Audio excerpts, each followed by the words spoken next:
dapat nakikipag-coordinating kayo. Pwede naman itabi yan eh. Tapos ipopost nyo sa Facebook. O, pakita nyo yung mukha mo. Pagtaraw sa Laguna yan. Oo. Kaya ako, bisita ko yan. Dahil kayo, nakakaalam ng batas. Alam ba nito? Taga Santa Rosa to. Alam ba niya policy sa Manila? Sa may ano, sa may internet. Wala akong pakialam po, basta ako kaya lang. Kali. Salamat, kung pakialam po, kaya yan. Kali na lahat ng kali.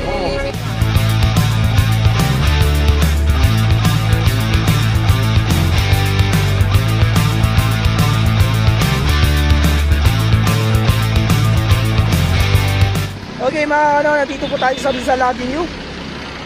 Ayan po, nabutan po ng ating mga team, nakatambay na naman po dito sa kahabaan ng Rizal.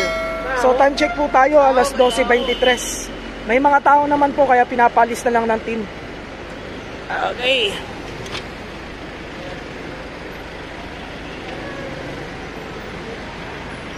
Medical Supplies and Equipment Incorporated.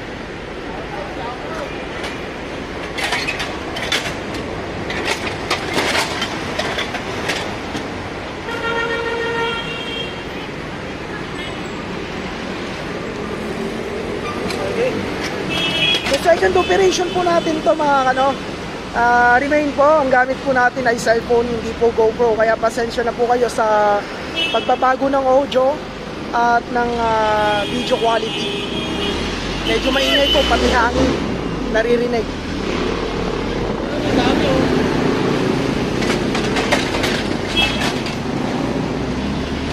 Ayan, dito po tayo sa kabila.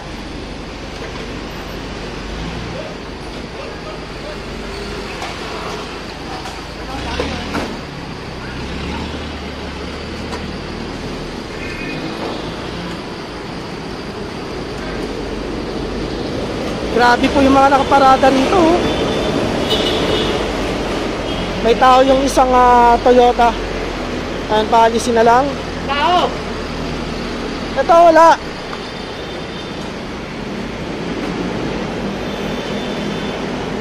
Okay, itong isang Isusong walang tao, attended po.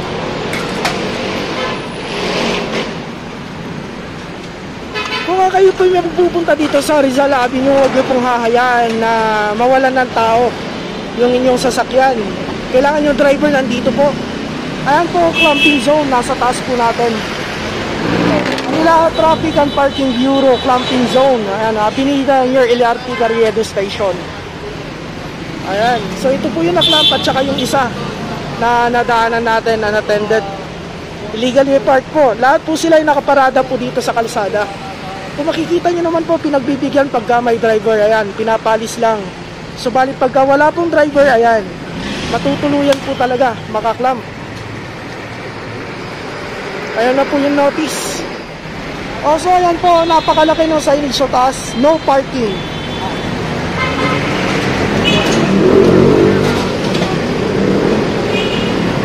Okay, let's go, let's go. Akyat po kasi sa Rizal Avenue, mga ano, nandito po yung bilihan ng mga medical supply.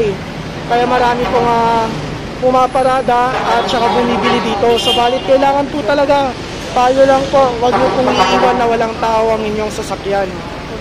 Kailangan maiiwan po yung driver. Ayun po, may mga signage po talaga nakalagay. Clamping zone, clamping and towing zone. Ayan, dalawa pa, nasa poste.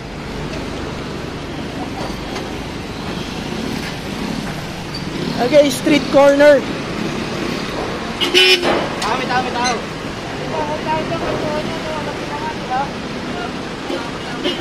Kung ako, pumikot na nga lang ako.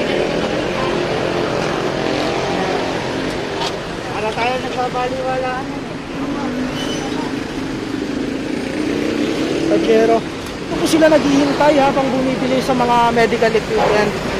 Ang problema, nadaanan na siya kanina. Hindi pa rin po umalis. Sinenyesan na po kanina eh. Kaya sasabihin niya, kararating lang daw niya. Ito, kita niyo po, dito tayo galing kanina. Bumalik ulit. Umikot lang. Ayan, nawala na po ng tao to. Kanina may tao. Okay, ayan po yung itsura ng kanilang rim mga kano. At ayan po yung pagkakalagay ng clamp. So ayan, nandito po siguro sa loob. Kanina may tao to eh. Ayan, isang Strada, Mitsubishi Strada mga kano. Ayan, double check. Ayan po, harap at likod wala pong katao-tao.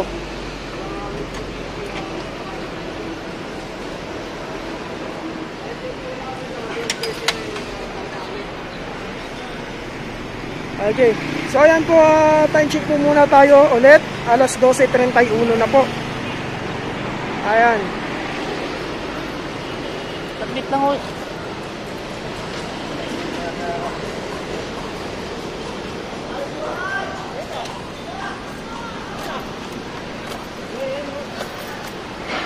Okay, kita nyo naman po itong isang sasakyan rin po. Nasa bangketa po mismo. Pabalagbag yung pagkakaparada niya pag ganun po, nakaharang po dito.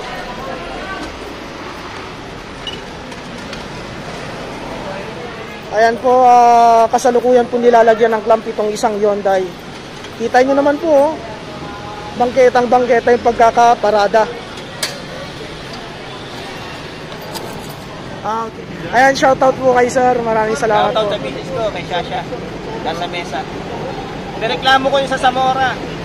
Zamora Pandakan. Salamat sa 201.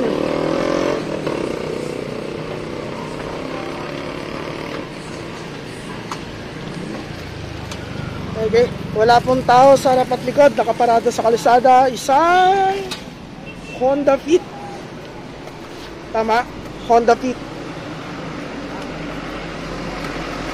Naklampo dito sa may tapat ng basketball court ng Hermosa. Okay, ayan na po yung notice. Let's go.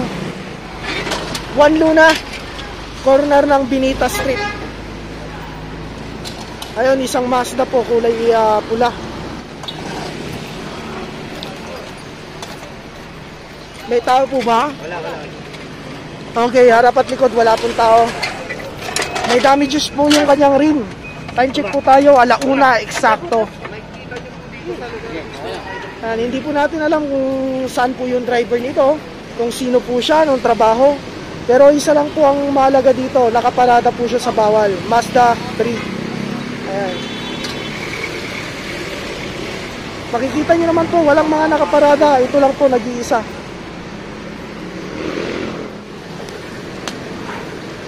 Okay, kasado na po yung notice o immobilization notice na may penalty po na 900 pesos. Ito po ay pupuntahin nyo sa Pugoso Street, Central Impounding or Central Market, Quezon Boulevard. Pag binayaran nyo po yan, may unlocker na po na pupunta para mag-unlock ng inyong sasakyan. Okay, dapat po ng GRS. Isang Frontier Navara, kulay puti. GRS po, ayan po, nagdi-deliver po ng mga bagahe. At also, ayan po, no parking.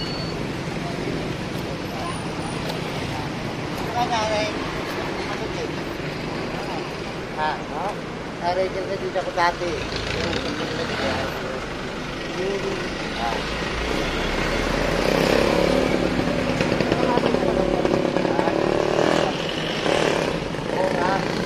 Ayan po, naka-illegal park. Mga pengit, sinalag po. Tatag ko na naman ako doon. Oo, alam po, bahay na dito ako ng araw doon yun eh. Nare-record ko lang.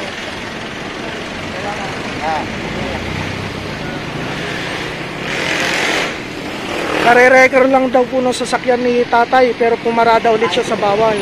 Kaya ayan, naklampo ulit. Itong GRS po, ayan, makikita nyo naman ho, naghahatid ng bagahe. Okay, pagka ganyan naman po, pinagbibigyan po. Pagkatapos naman po nila, listening po yan. Ayan po yung driver, kitang-kita ko sa salamin. May lilimang clamp na lang po tayo natitira. Okay, Honorio Lopez Boulevard. Naku, kantuhan na naman. Mitsubishi Lancer, mga ano. Ito lang po. Nasa kantuhan. Secondary road po ito. Bawal pong pumarada sa street corner, mga ano, dahil nahihirapan yung mga papasok at lalabas dito. Okay. Minsan po dito sa street na to, may kabilaan pong nakaparada. So ngayon ito pong Lancer ay nandito. So yung mga nanggagaling dito, napapasok po dito, mahihirapan pong lumiko. Ayan, grabe po. Ayan, 1:10 na po ng hapon. Ayan. Alright.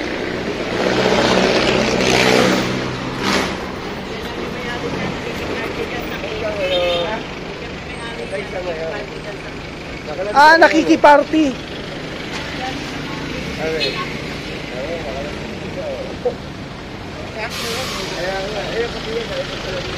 Ayos Isang UAV Express at saka isang Mirage G4. Ayan po, dalawang sasakyan nasa bangketa. Yung ba nakikita yung bangketa? Bangketang-bangketa po yung pinaradahan, no? May event. Okay, kung makikita nyo po, unattended po lahat yung itong dalawang sasakyan na unattended. Uy, may event daw po sila dito sa may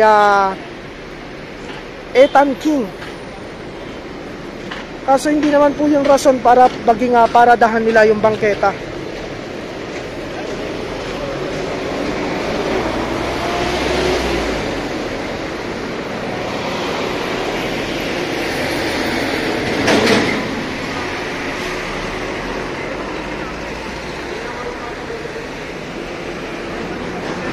Sabi kasi may event eh. Sir, hindi po rason kung may event po kayo, pumarada kayo sa bangketa. Yun nga po yung problema, sir, nasa bangketa po. May ganyan-ganyan pa kayo. Dapat tayo ipag-coordinating kayo. Pwede naman itabi yan eh. Oo. Tapos ipopost sa Facebook. O, pakita niyo kung ako. Bisita, hindi taga rito. Tagtaro sa Laguna yan. Oo. Nahiya-hiya ako, bisita ko yan. Tapos Boss! pinaway kayo. Kayo ano. Hindi na Bigyan napagbigay kami kayo yan eh. Tao rin kayo, di ba? Yes, sir. Alam na po namin yung bawal. Nakakaintindi kayo, di ba? Oo. Nakakaintindi po kami. Alam po Sa namin inyo yung kaya bawal at mangyari saka. yan? Ay, hindi po kami paparada sa bangketa, Oh, sir. dahil kayo, nakakaalam ng batas. Alam ba nito? Taga Santa Rosa to. Alam ba niya policy sa Manila? Sir, bago naman. Bisita ko nga, hindi nga niya alam papunta rito eh. Oo. Pero nagkaroon po tayo ng Pakiusapan muna lisensya, kayo sir. muna, ha? Yung team leader na lang, sir. Ayusin natin to. Yung team leader na lang yung kausapin niyo, sir. Grabe na kayo. Baka pag-coordinate kayo sa may-ari kasi Hindi tama may yan, event tapos eh. may ganyan pa kayo. Pinagpipilitan nila na ano, sir, na may event daw po sila. Ha? Pinagpipilitan nila na may event daw po sila. Oo, may event sila. Gata meron silang parking. Oo. Ano? Tayo. Okay. Oh, mapapahiya daw po siya, sir, eh. Coordinator na to sa may ano, sa may event ko. Wala kang pakialam doon. Basta kami, kali lang. Kalye, ayan o. Kalye ano. Sige, ano niyo po yan? Wala, tayo. Pakinggan yan. Kaya kupal.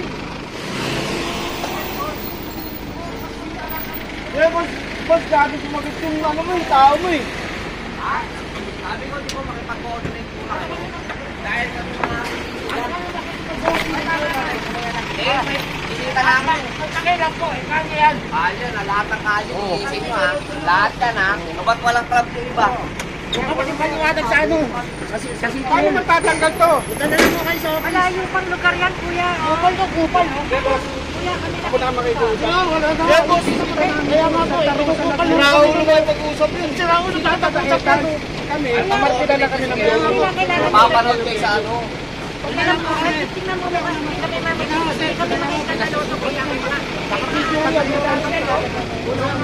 Kaya nga po.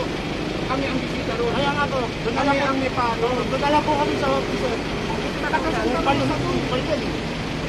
Mga mo may alam sa kalsada. Akala ko siya may-ari ng kalsada. Gobyerno may-ari. alam ko, kuya. May sakit ako. Kaya nga po. Doon na lang po sa office. Kuya, may sakit ako. Doon na lang po, sir. Pasensya na po, ha? Salitain lalaki niyo. Oo nga, eh.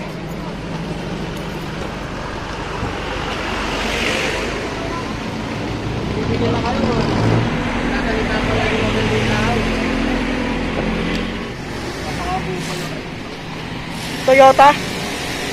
Dito po tayo sa Solis. Yeah. Ayan o, nagtatanong pa kay Sir Virilio Garcia kung nasaan yung driver nito. Ayun, wala raw. Hindi raw kilala ni na madam. Ayan, makikita nyo naman o kung gaano kasikip yung daloy ng trapiko. Kung ganito, may mga nakaparada sa kalsada. 205. Clamp number 205. So time check muna po tayo, 1:25 po. Okay, naka-hazard yung sasakyan, pero unattended po. Ayan o. Okay, wala pong tao sa harap at sa kalikod. Okay, confirm po, wala po talaga. Ayan.